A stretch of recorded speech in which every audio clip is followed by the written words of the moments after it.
Osama bin Javed, who knows the region very well, been there several times, joins us here. So let's just have a look at the context of this. We can bring up a map here and to try and understand the broader geographical picture and where all this is going on and where the targets were. Yes, context is really important. And if you see on this map, going all the way from Iran into Iraq, into Syria, and then Lebanon, is where many of these groups have been operating, all the way from Diyala to Salahuddin to Anbar province, where the Ain al-Assad base is, where there have been a number of attacks. That base, which was hit by ballistic missiles by Iran, which houses US personnel, towards Al-Bukamal, Al-Qaim on the Iraqi side, Al-Bukamal on the Syrian side, where there is a presence of US forces, and then again in Deir ez-Zor, where US forces are present, and these militias, which are linked to Iran, which have been playing a crucial role in the fight against ISIL, and now part and parcel of the security apparatus, whether you look at Iraq or Syria. The Popular Mobilization Forces being the biggest of them, known as the Hashd al-Sha'bi, which are now reporting to the Iraqi Prime Minister. So it is extremely significant to look at it, not just as the pretext of some armed groups that are operating in desert outposts. These are groups which have been backed, some have been trained by Iran, some by the United States and coalition forces as well in the fight against ISIL.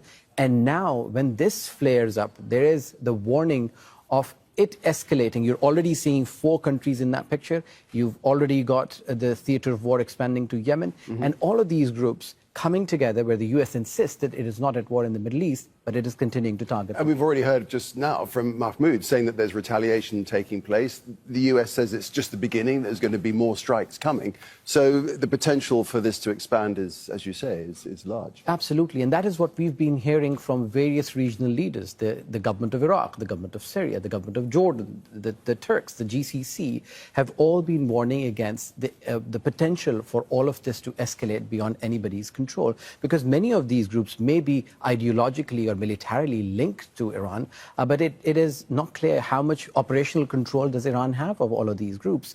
And if they decide, and now you've seen a retaliation because 3 US personnel were killed, thousands of US personnel are deployed in these areas. As you begin to see some retaliatory measures, could this escalate into something further? And again, it's not just the protection of US troops. You also have to look at, for Deir ez-Zor, for instance, there are thousands and thousands of ISIL fighters who are being held by the SDF, the Kurdish forces, which are backed by the United States.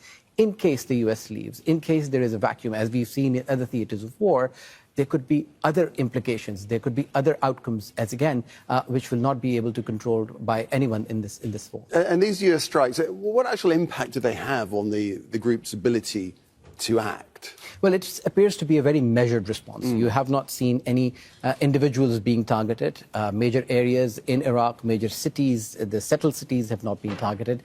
These strikes have been conducted in outposts, in weapons depots, infrastructures, areas where at least there was some forewarning of what was going to come. So it appears that the US president had to respond. He has responded, but he hasn't responded in a way where it would start a chain reaction of attacks and counterattacks, as we'd seen in the past. You've not at the point yet where we saw when Qasem Soleimani was murdered that the Iranian resorted to ballistic missiles against US bases in Iraq. I don't think we've reached that precipice yet. But again, this is a very fluid, active theater of war, and any miscalculation could have unintended consequences. Right. Iran says, of course, it doesn't want war, but what does it want from these militias? Well, you see, in the last decade or so, in the fight against ISIL, yes, there has been a US coalition that has been operating in that area, but all of these groups which were heading the operation, especially in Iraq, were troops on the ground, fight against ISIL done by militias which were backed by Iran, ideologically aligned to Iran. So Iran is not going to, has now essentially control from Tehran all the way into Iraq, into Syria, and to Lebanon.